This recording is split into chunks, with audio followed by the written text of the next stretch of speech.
BA education semester 6 paper 3। Paper का नाम है न्यू ट्रेंड्स इन एजुकेशन। इसको शिक्षा में नवाचार भी कहते हैं। इससे संबंधित हमने एमसीक्यू बनाए हैं। पार्ट 1 है, लेक्चर 19 है। बीए सेमेस्टर के एग्जामिनेशन के लिए कॉन्टिन्यूसली 19th लेक्चर है मेरा। इसमें मैंने करीब 20 क्वेश्चन कवर किए हैं एमसीक्यू के। पहला क्वेश्चन है, नवाचार एक प्रत्यय है, एक अभिवृत्ति है, कौशल युक्त एक उपकरण है, या इनमें से दो या दो से अधिक ऐसे तथ्य हैं जिन्हें व्यक्ति ने या संस्कृति ने पहले व्यवहारिक रूप से अपनाया हो। यह कथन किसका है? तो सही आंसर है, यह कथन H.S. भोला का है और करेक्ट ऑप्शन ए है। नवाचार कितने प्रकार के होते हैं? सही आंसर है, नवाचार 2 प्रकार के होते हैं, इसलिए करेक्ट ऑप्शन सी है। उत्तर भी देख लीजिए। पहला है सामाजिक अंतःक्रियात्मक नवाचार और समस्या समाधान संबंधी नवाचार। ये इसका उत्तर। E.M. रोजर्स ने नवाचारों को अपनाने की कितनी प्रक्रियाएं या अवस्थाएं बताई हैं? इसका सही आंसर है 5 अवस्थाएं बताई हैं, इसलिए ऑप्शन बी करेक्ट है। ये 5 कौन सी अवस्थाएं हैं? यहाँ पे आंसर में मैंने लिख दिया है। जानकारी अर्थात अवेयरनेस, जिज्ञासा क्यूरियोसिटी, परीक्षा टेस्टिंग। चौथा है मूल्यांकन इवैल्यूएशन, और 5वां है अभिस्वीकरण या एडॉप्शन। क्वेश्चन नंबर 6, निम्न कथन किसका है? कथन है, नवाचार एक ऐसा विचार है जिसकी प्रतीति व्यक्ति नवीन विचार के रूप में करे। यह कथन E.M. रोजर्स का है, इसलिए करेक्ट ऑप्शन डी है इस क्वेश्चन का। नवाचार का उद्भव होता है आवश्यकता के कारण, अवसर के कारण, परिस्थिति जन्य के कारण, उपरोक्त सभी। इन तीनों के कारण होता है, इसलिए करेक्ट ऑप्शन डी है।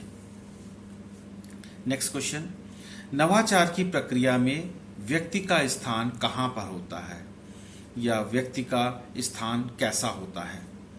तो व्यक्ति का स्थान सबसे नीचे होता है, बीच में होता है, या सर्वोपरि होता है, इनमें से कोई नहीं।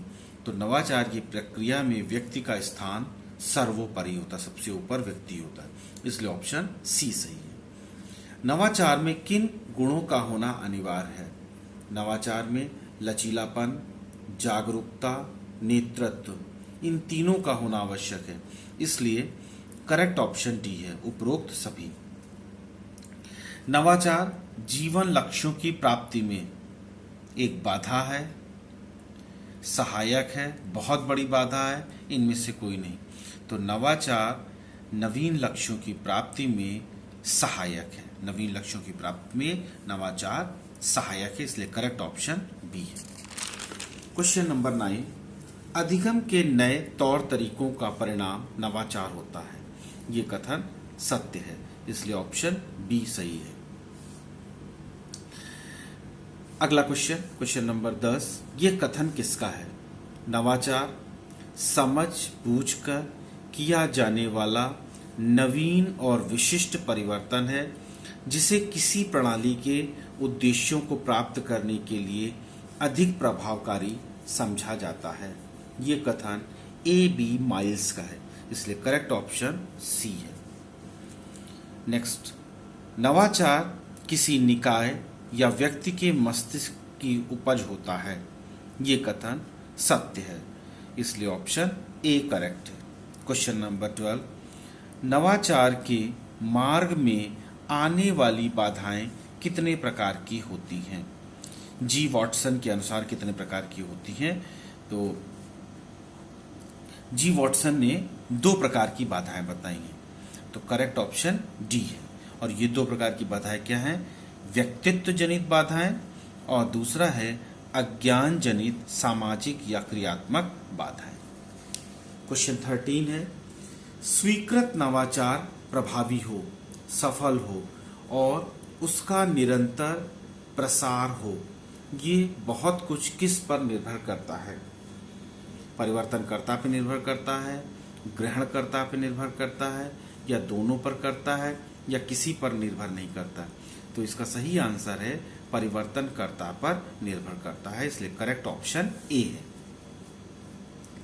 निम्नलिखित दिया हुआ कथन किसका है? परिवर्तन विचाराधीन बात का पूर्ण या आंशिक परिवर्तन है। इसका तात्पर्य ये नहीं कि परिवर्तन अच्छी बात के लिए है या बुरी बात के लिए है। ये कथन किसका है? ये कथन किलपैट्रिक का है। तो करेक्ट ऑप्शन बी है। क्वेश्चन नंबर 15, परिवर्तन की प्रक्रिया तथा उसकी प्रकृति को ध्यान में रखते हुए परिवर्तनों का वर्गीकरण कितने रूपों में किया जा सकता है? इसका सही आंसर है 3 रूपों में किया जा सकता है, इसलिए करेक्ट ऑप्शन डी है। विकासवादी परिवर्तन, इसको कहते हैं इवोल्यूशनरी चेंजेस। संतुलात्मक परिवर्तन, होम्योस्टैटिक चेंज। और नवगत्यात्मक परिवर्तन, इसको बोलते हैं नियो मोबिलिस्टिक चेंज। तो इवोल्यूशनरी चेंज, होम्योस्टैटिक चेंज और नियो मोबिलिस्टिक चेंज, ये 3 प्रकार के रूप हैं वर्गीकरण। तो इसका करेक्ट आंसर है ऑप्शन डी। उत्तर मैंने यहाँ पर दे दिया है। क्वेश्चन नंबर 16 है, W.E. मुरे ने परिवर्तन की प्रकृति को किस प्रकार स्पष्ट किया है? प्रत्येक समाज व संस्कृति में परिवर्तन नियमित रूप से और बारंबार होते रहते हैं।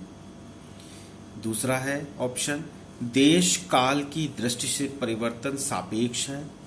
तीसरा ऑप्शन है, परिवर्तन की प्रकृति संचयी होते हैं। तो W.E. मुरे ने परिवर्तन की प्रकृति को किस प्रकार स्पष्ट किया है? ये तीनों ही सही ऑप्शन है, इसलिए करेक्ट ऑप्शन जो है उपरोक्त सभी अर्थात डी है। क्वेश्चन नंबर 17, नवाचार एक किस प्रकार की प्रक्रिया है? जैसे शिक्षा त्रिमुखी प्रक्रिया, वैसे नवाचार भी एक त्रिमुखी प्रक्रिया है, इसलिए करेक्ट ऑप्शन ए है। नवगत्यात्मक परिवर्तनों के फलस्वरूप ही आधुनिक शिक्षा प्रणाली में नवाचारों का प्रयोग किस रूप में शुरू हुआ? मुक्त विश्वविद्यालय, मुक्त विद्यालय, दूरस्थ शिक्षा आदि सभी इसके फलस्वरूप ही प्रारंभ हुए। तो उपरोक्त सभी इसका सही ऑप्शन है। तो नवगत्यात्मक परिवर्तनों के फलस्वरूप ही आधुनिक शिक्षा प्रणाली में नवाचारों का प्रयोग मुक्त विश्वविद्यालय के रूप में, मुक्त विद्यालय के रूप में, दूरस्थ शिक्षा के रूप में, शिक्षा में कंप्यूटर एजुकेशन के रूप में आदि के रूप में हुआ, इसलिए तीनों ऑप्शन सही है, इसलिए करेक्ट ऑप्शन इसका डी है। क्वेश्चन नंबर 19, नवाचार किसी व्यक्ति विशेष के द्वारा दिखाया गया नया रास्ता या रचनात्मक विचार होता है। ये कथन सत्य है, इसलिए करेक्ट ऑप्शन सी है। क्वेश्चन नंबर 20, परिवर्तन और नवाचार ये दोनों शब्द अन्योन्याश्रित इंटरडिपेंडेंट हैं।